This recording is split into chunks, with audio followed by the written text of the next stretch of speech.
बिहार झारखंड और मैं हूं आपके साथ लक्ष्मी। दिल्ली से बड़ी खबर, केंद्रीय कैबिनेट की बैठक में कई अहम फैसले लिए गए। ये बड़ी खबर आप तक पहुंचा रहे हैं। मोदी कैबिनेट में कई अहम फैसले लिए गए। कच्चे जूट की एमएसपी करीब 6% बढ़ाई गई। जूट पर एमएसपी 315 रुपए बढ़ाई गई, अब 5,650 रुपए प्रति क्विंटल होगी। और जूट की एमएसपी देखिए, नेशनल हेल्थ मिशन को 5 साल के लिए बढ़ाया गया है। तो ये कुछ बड़े फैसले हैं जो कि कैबिनेट की बैठक के बाद ली गई है। आपको ये फैसले बता रहे हैं। तो नेशनल हेल्थ मिशन 5 साल के लिए बढ़ा दिया गया है। ये बड़ी खबर, बड़ी जानकारी।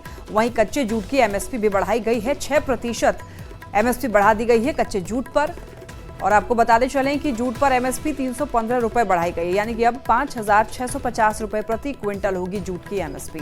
नेशनल हेल्थ मिशन को 5 साल के लिए बढ़ाया गया।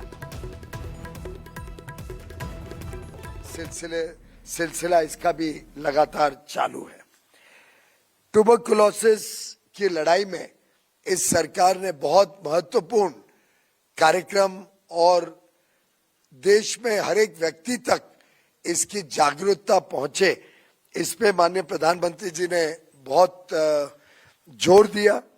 और ट्यूबरकुलोसिस का इंसिडेंस जो 2015 में 237 था हर 1 लाख लोगों के पीछे, वो 2023 में घट के 195 हो गया है।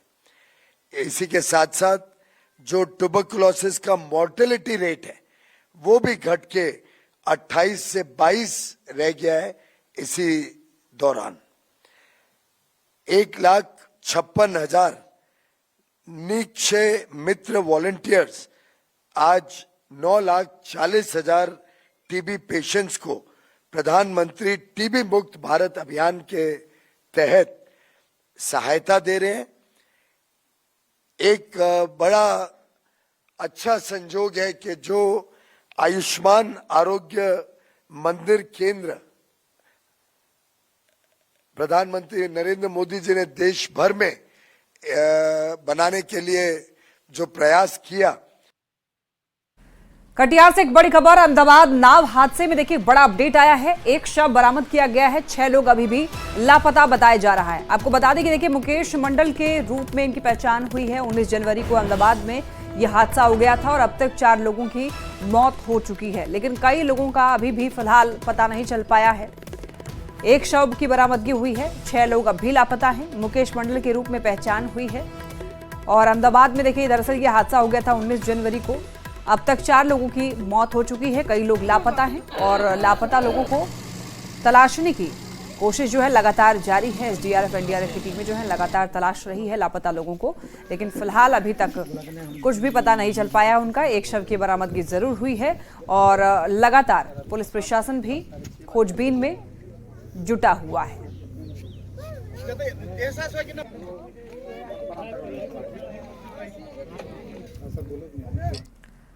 बिहार में हुए रेलवे मुआवजा घोटाले में छापेमारी। 3 प्रमुख शहर के 5 जगह पर ईडी की छापेमारी।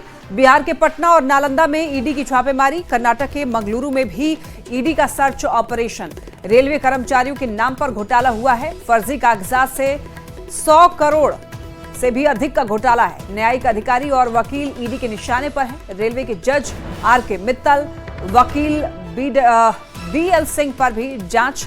कई सरकारी कर्मचारियों की भूमिका की भी जांच हो रही है। और देखिए सीबीआई ने ये केस दर्ज किया था, एफआईआर दर्ज की थी। ईडी ने केस टेकओवर किया और आर.के. मित्तल भ्रष्टाचार के आरोप में बर्खास्त हुए थे।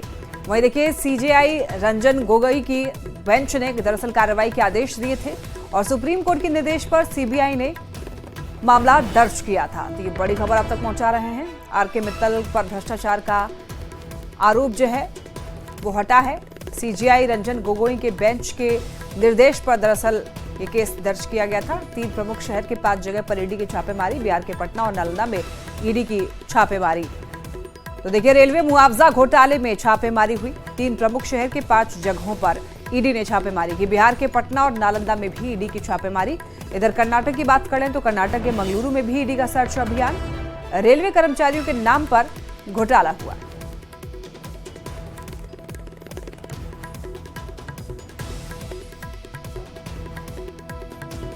गोपालगंज में आज एनडीए का कार्यकर्ता सम्मेलन चल रहा है। देखिए, वीएम मैदान में सभी दलों के नेता और प्रदेश अध्यक्ष शामिल हुए हैं। सम्मेलन में विधानसभा चुनाव से पहले एकजुट होकर चुनाव के लिए मेहनत करने और फिर से नीतीश कुमार को मुख्यमंत्री बनाने का संकल्प दिलाया गया।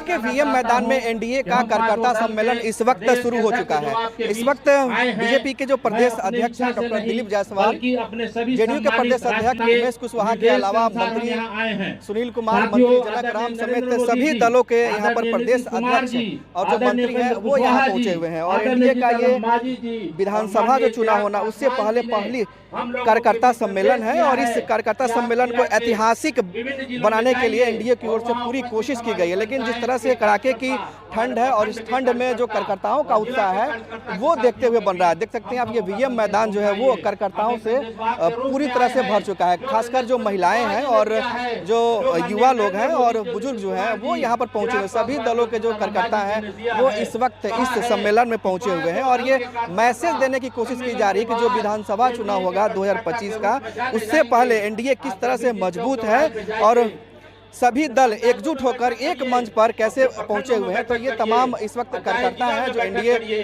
के सम्मेलन में पहुंचे हुए हैं और पहली बार एनडीए की ओर से इस तरह का सम्मेलन का आयोजन जो है गोपालगंज में किया गया है। गोपालगंज कई मायनों में खास है क्योंकि ये जिला जो है वो आरजेडी सुप्रीमो और लालू प्रसाद यादव और तेजस्वी यादव का गृह जिला है और इस गृह जिले में, विपक्ष के गृह जिले में इस तरह का सम्मेलन करना एनडीए की ओर से बड़ी बात है। और ये मैसेज दी जा रही है कि जो विधानसभा चुनाव होगा गोपालगंज में 2025 में, उसमें सीएम नीतीश कुमार के नेतृत्व में एनडीए चुनाव लड़ेगा और एक नारा भी एनडीए की ओर से इस कार्यक्रम में दिया जा रहा है कि फिर से नीतीश कुमार और 2025 में एनडीए 225 पार। तो पूरी तरह से एनडीए की ओर से ये मैसेज देने की कोशिश की जा रही है कि जो गोपालगंज में 6 विधानसभा है, 6 विधानसभा में 4 विधानसभा में एनडीए की कब्जा है और जो 2 विधानसभा शेष बचे हैं उस पर भी कब्जा करने, यानी कि कुल 6 विधानसभा में एनडीए इस बार 2025 के चुनाव में कब्जा करे। इसको लेकर कार्यकर्ताओं को मैसेज दिया जा रहा है। कार्यकर्ताओं को सीएम नीतीश कुमार के द्वारा एनडीए की सरकार में हुए विकास योजनाओं को लोगों तक पहुंचाने के लिए निर्देश भी इस मंच से दिया जा रहा है। तो सम्मेलन शुरू हो चुका है, कड़ाके की ठंड है लेकिन जो कार्यकर्ताओं का उत्साह है वो हाई लेवल पे है। गोविंद कुमार, न्यूज़ 18 गोपालगंज। गोपालगंज से बड़ी खबर, भीषण जाम में फंसे मंत्री दिलीप जायसवाल। शहर में जाम में फंसे बीजेपी प्रदेश अध्यक्ष सम्मेलन तक पैदल निकले दिलीप जायसवाल और देखिए ट्रैफिक व्यवस्था दुरुस्त नहीं थी, इसकी वजह से उनको पैदल चलना पड़ गया। तो ये खबर आप तक पहुंचा रहे हैं, तस्वीरें भी आपको दिखा रहे हैं। देखिए गोपालगंज की ये खबर, भीषण जाम में मंत्री दिलीप जायसवाल फंस गए। शहर में दरअसल जाम लगी हुई थी बहुत ज्यादा और इसी वजह से बीजेपी प्रदेश अध्यक्ष सम्मेलन स्थल तक जाने के लिए उनको पैदल ही जाना पड़ा, पैदल ही निकल पड़े दिलीप जायसवाल। ट्रैफिक व्यवस्था चूंकि दुरुस्त नहीं थी, इसी वजह से उनको पैदल ही वहां तक जाना पड़ा।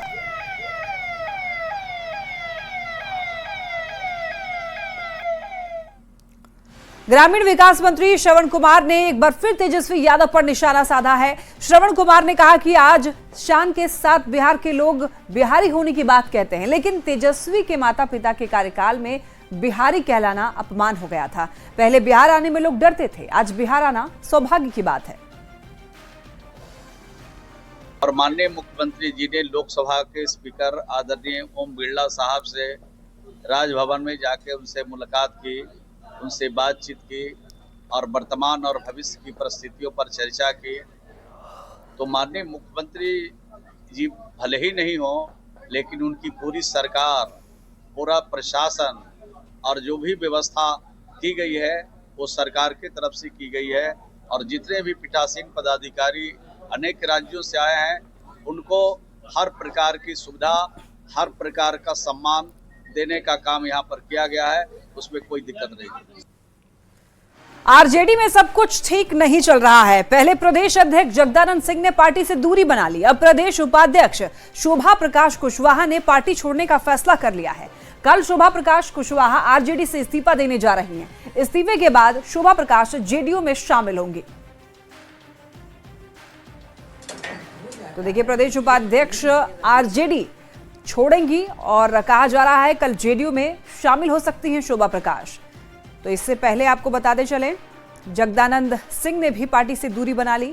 प्रदेश अध्यक्ष जगदानंद सिंह ने पार्टी से दूरी बनाई। इसके बाद अब देखिए खबर है, प्रदेश उपाध्यक्ष शोभा प्रकाश कुशवाहा ने भी पार्टी छोड़ने का फैसला कर लिया है। और दानापुर से बड़ी खबर सामने आ रही है। पुलिस ने दानापुर छावनी परिषद के पूर्व उपाध्यक्ष रंजीत यादव उर्फ दही गोप हत्याकांड का खुलासा कर दिया है। हत्या में शामिल मुख्य आरोपी राहुल जनरेटर और शुभम चड्ढा को गिरफ्तार कर लिया है।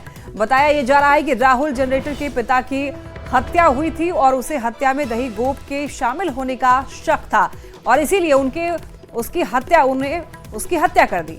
बताते चले आपको, हत्या के दौरान लगभग 20 गोलियां चली, जिसमें गोरखनाथ राय की मौके पर ही मौत हो गई थी, जबकि इलाज के दौरान दही गोप और रंजीत यादव की मौत हुई थी। और दोनों की हत्या मामले में लाइनर को 2 दिन पहले ही गिरफ्तार किया गया था और अब मुख्य आरोपी राहुल जनरेटर और शुभम चड्ढा को भी गिरफ्तार कर लिया गया है। खबर मोतिहारी से, जहां के आमुदई गांव में तेंदुए का बच्चा मिलने से अब अफरा तफरी मची हुई है। देखिए, सुबह खेत की ओर जाने के दौरान गांव वाले ने तेंदुए के बच्चे को देखा था।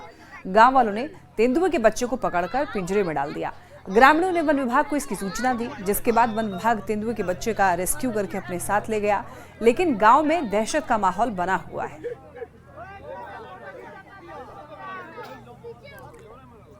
खबर मोतिहारी से, जहां पर एसपी स्वर्ण प्रभात ने पुलिस पर बड़ी कार्रवाई की। बार बार निर्देश के बाद भी कुछ केस में कार्रवाई नहीं हो रही थी।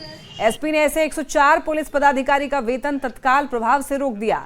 एसपी ने सभी को 24 घंटे के अंदर केस का प्रभार देने का निर्देश दिया है।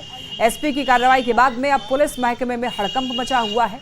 एसपी के मुताबिक पदाधिकारियों के खिलाफ सख्त कार्रवाई की तैयारी चल रही है। पूरे जिले में 104 अनुसंधानकर्ताओं का वेतन रोका गया है, क्योंकि ये पूर्व में जिस थाना में पदस्थापित थे वहां से इनका स्थानांतरण हो गया। उसके बावजूद भी बार बार रिमाइंडर के बाद भी इनके द्वारा जो केसेस हैं उसका प्रभार नहीं सौंपा गया। इनको बार बार रिमाइंडर दिया गया, प्रभार नहीं सौंपने के कारण इनका वेतन रोका गया है और चेतावनी भी दी गई है कि यदि इनके द्वारा अगले कुछ दिनों में प्रभार नहीं दिया जाता है, इन पे आगे भी कार्रवाई की जाएगी।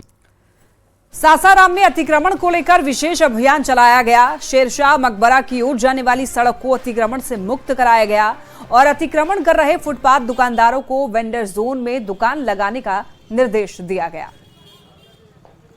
नगर निगम की टीम है और रोजा रोड से होते हुए सारा जो इंक्रोचमेंट है उसको हटाने का कार्य किया जा रहा है और हम लोग इस चीज़ को इंश्योर करवाएंगे कि रोजा रोड अभी तात्कालिक रूप से रोजा रोड आपका चंदेश्वरी काली मंदिर से धर्मशाला तक जो भी वेंडर इलीगल वे में अपना दुकान का संचालन कर रहे हैं। जेडीयू अल्पसंख्यक प्रकोष्ठ के तत्वाधान में आयोजित कर्पूरी रथ अति पिछड़ा जनसंवाद यात्रा भागलपुर पहुंची, जहां पर कर्पूरी रथ के माध्यम से सीएम नीतीश कुमार के जन कल्याणकारी योजनाओं के बारे में जानकारी दी गई। जेडीयू के अति पिछड़ा प्रकोष्ठ के प्रदेश महासचिव ने नीतीश कुमार की तारीफ की और कहा कि नीतीश कुमार ने अति पिछड़ा समाज की मजबूती के लिए कई योजनाएं चलाई है।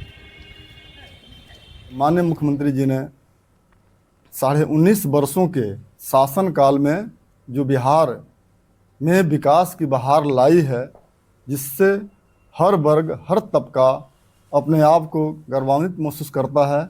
2005 से लेके 2025 तक और आने वाले समय में जो कैसा बिहार हो, किस प्रकार का बिहार हो, अति पिछड़ा समाज के लोगों को हर प्रकार की भागीदारी में पुनः दोहराता हूं, राजनीतिक, सामाजिक, आर्थिक, शैक्षणिक जो 4 स्तंभ है उसमें जो है अति पिछड़ा समाज अपनी महत्वपूर्ण भूमिका निभाए। खबर मुजफ्फरपुर से, जहां के हवाई अड्डा मैदान से खतरनाक स्टंट का एक वीडियो वायरल हो रहा है और वीडियो में युवक युवती बाइक पर खतरनाक स्टंट करते हुए दिखाई दे रहे हैं। जान जोखिम में डाल देने वाला यह खतरनाक स्टंट चर्चा का विषय बना हुआ है। अब पुलिस भी इस वायरल वीडियो की छानबीन कर रही है। बता दें आपको, पहले भी पुलिस इस तरह का स्टंट करने वाले कई लोगों के खिलाफ कार्रवाई कर चुकी है। हालांकि न्यूज़ 18 वायरल वीडियो की पुष्टि नहीं करता है।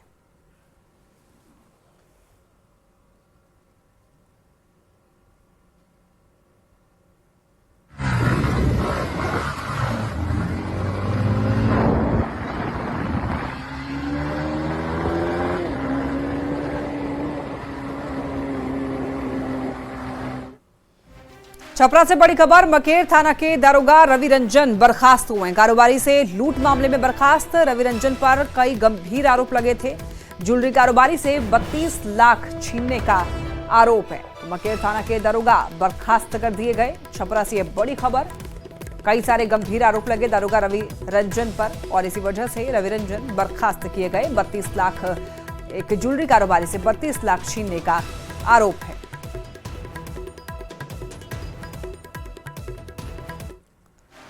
और खबर बेतिया से, जहां पर अनुमंडलीय अस्पताल का स्वास्थ्य विभाग की केंद्रीय टीम ने जायजा लिया। अनुमंडल अस्पताल में मरीजों की सरकारी स्तर पर मुफ्त मिलने वाली स्वास्थ्य सेवाओं का जायजा लिया।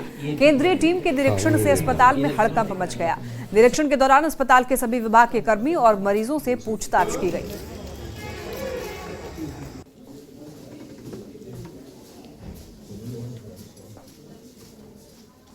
तो न्यू दिल्ली मिनिस्ट्री से पीआरसी की टीम आई है, 2 सर आए हुए हैं। ठीक है, ये पीआईपी पे सर लोग निरीक्षण करेंगे और फिर समेकित रिपोर्ट बना के मिनिस्ट्री में रिपोर्ट जमा होगी। सर निरीक्षण का उद्देश्य क्या है? बस पीआईपी के आधार पे जो निरीक्षण होता है कि यहाँ क्या फैसिलिटी हम लोग दे रहे हैं, क्या प्रोवाइड करा रहे हैं, ठीक है, उसी के लोग बिहाफ में उसी के चीज़ का निरीक्षण करते हैं। खबर पटना से, जहां पर घने कुहासे के कारण पटना एयरपोर्ट पर विमानों का परिचालन काफी प्रभावित हो रहा है। कल शाम इंडिगो की 2 विमान को डाइवर्ट किया गया था। काफी चक्कर लगाने के बाद भी विमान को उतारने की इजाजत नहीं मिली थी। इंडिगो के विमान में केंद्रीय मंत्री नित्यानंद राय भी उपस्थित थे। सुबह से आने वाली विमान भी देरी से एयरपोर्ट पहुंच रहे हैं। ज्यादा जानकारी दे रहे हैं संवाददाता धर्मेंद्र कुमार। एयरपोर्ट पर कुहासे का असर लगातार देखा जा रहा है। पटना एयरपोर्ट पहुंचने वाली विमान 2 से 3 घंटे की देरी से लगातार पहुंच रही है। सुबह की बात करें और कल शाम की बात करते हैं, दिल्ली से आने वाली इंडिगो की फ़्लाइट को भी डाइवर्ट किया गया था, जबकि मुंबई से आने वाली फ़्लाइट को भी डाइवर्ट किया गया था। हालांकि जो दिल्ली से फ़्लाइट आ रही थी उसमें केंद्रीय मंत्री भी थी। कई चक्कर फ़्लाइट यहां पर घूमने के बाद विजिबिलिटी कम रहने के कारण यहां पर एटीसी ने इजाज़त नहीं दिया था। तो देर शाम ये समस्या आती है, कुहासे के कारण विजिबिलिटी कम होता है और जो विमान हैं उन्हें यहां पर लैंडिंग करने की परमिशन भी नहीं मिलती है। कल 2 इंडिगो के विमान थे जिससे यहाँ पर लैंडिंग करने की परमिशन नहीं मिली कम विजिबिलिटी के कारण, और उस विमान को फिर दिल्ली और लखनऊ डाइवर्ट करना पड़ा। तो लगातार जो विमानें पटना एयरपोर्ट पहुँच रही है वो देरी से पहुँच रही है। आज भी जो हैदराबाद से आने वाली विमान है वो लेट है। जाने में जो बेंगलुरु की विमान है वो करीबन 2 से 3 घंटे लेट है। सुबह में भी स्पाइस जेट की विमान थी, वो 2 घंटे की देरी से पहुंची है। तो लगातार जो है वो कुहासे का असर है पटना एयरपोर्ट पर देखा जा रहा है और आम यात्रियों को इसको कहीं ना कहीं परेशानी हो रही है। न्यूज़ 18 पटना से धर्मेंद्र। खबर छपरा से, जहां पर ठंड के कारण जनजीवन अस्त व्यस्त हो गया है। साथ ही ठंड की वजह से ट्रेन परिचालन पर भी इसका असर पड़ रहा है। लंबी दूरी की ट्रेन जो है देरी से चल रही है, जिस कारण यात्रियों की भीड़ लगी हुई है। यात्रियों को स्टेशन पर भी ठंड का सामना करना पड़ रहा है, क्योंकि स्टेशन पर ठंड से बचाव की कोई व्यवस्था भी नहीं है।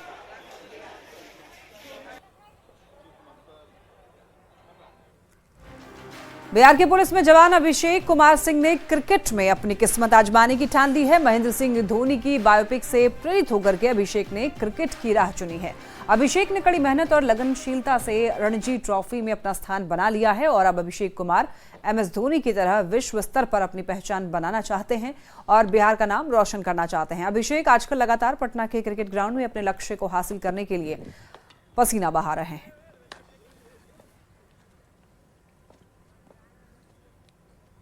मौजूद हैं अभिषेक वैसे तो बिहार पुलिस में जवान हैं, लेकिन क्रिकेट में अपना परचम लहराना चाहते हैं। धोनी जो है इनके आइडियल हैं और बात करते हैं इनसे। अभिषेक, आप क्रिकेट में भाग आजमा रहे हैं, किस्मत आजमा रहे हैं, वैसे आप नौकरी बिहार पुलिस में कर रहे हैं। जी सर, क्रिकेट में खेल रहा हूँ बचपन से। अंडर 15 झारखंड, अंडर 19 बिहार खेला था मैंने। 2011 में बिहार पुलिस में ज्वाइन किया, तब से क्रिकेट कुछ सालों के लिए छूट गई थी। उसके बाद फिर जब बिहार को एफिलिएशन मिला, उससे पहले से क्रिकेट उसके बाद चालू हुआ, लेकिन तब से प्रयास करते करते आज जा करके सफलता मेरी और रणजी ट्रॉफी टीम में आने का मौका मिला, अवसर मिला। आप अपना गुरु किसे मानते हैं, क्रिकेट में भगवान किसे मानते हैं? क्रिकेट में भगवान ऐसे आइडियल 2-3 है। MS धोनी हो गए, उन्होंने भी TT की नौकरी करते हुए फिर क्विट करके क्रिकेट खेला और इंडिया खेला, इंटरनेशनल में अपना इंडिया का परचम लहराया। तो उसी तरह से मेरा भी उद्देश्य है कि अपने बिहार पुलिस का मान और अपने परिवार का मान, सबका मान बढ़ाऊं, अच्छा प्रदर्शन करूं और मेहनत करूं, यही चाहता हूं। नहीं लगता कि नौकरी में रहते हुए ये टाइम निकाल पाना थोड़ा कठिन रहा होगा। आपके सीनियर्स की कितनी मदद? नौकरी में रहते हुए भी, पुलिस की नौकरी में रहते हुए 24/7 की नौकरी होती है हमारी, तो खेलना तो काफ़ी कठिन था।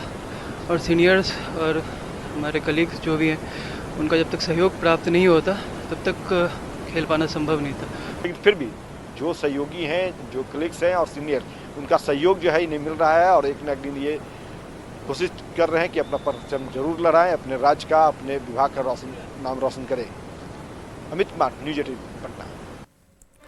खबर गोपालगंज से, जहां पर अपराधियों ने मंगलवार की शाम ज्वेलरी की दुकान से 5 लाख कैश समेत 30 लाख के जेवर की लूट की और लूट की जो पूरी घटना है सीसीटीवी में कैद हो गई। इस घटना के 24 घंटे हो जाने के बाद भी पुलिस के हाथ अभी तक खाली हैं। एसडीपीओ ने जांच करने के बाद दावा किया है कि एसपी की ओर से एसआईटी का गठन किया गया है और अपराधियों की गिरफ्तारी के लिए छापेमारी की जा रही है। थाना क्षेत्र में सासामूसा बाजार में कुछ अपराधियों द्वारा, बाइक सवार अपराधियों द्वारा एक दुकान में घुसकर कुछ सामान का लूटपाट किया गया है, ज्वेलर की दुकान में, और साथ ही साथ कुछ पैसे को भी लूट लिया गया है और गोली फायरिंग होने की भी बात आई है सामने में। और इस सभी चीज़ों पर जांच चल रही है और पुलिस अधीक्षक महोदय द्वारा एसआईटी टीम का गठन कर दिया गया है।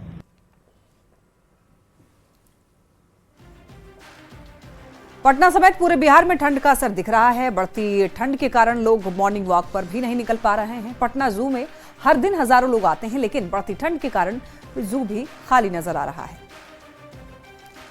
ये तस्वीर आप देखिए, ये पटना जू, लेकिन यहाँ पर कोई लोग नहीं दिखाई दे रहे हैं क्योंकि ठंड बहुत ज्यादा है और ऐसे में लोग बाहर नहीं जा रहे हैं।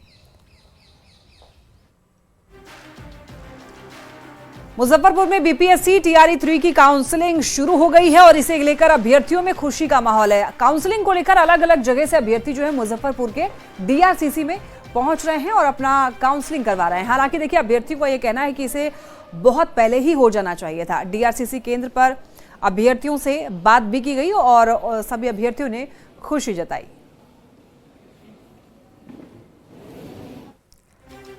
इसी के साथ इस बुलेटिन में इतना ही। तमाम खबरों के लिए आप देखते रहिए न्यूज़ 18।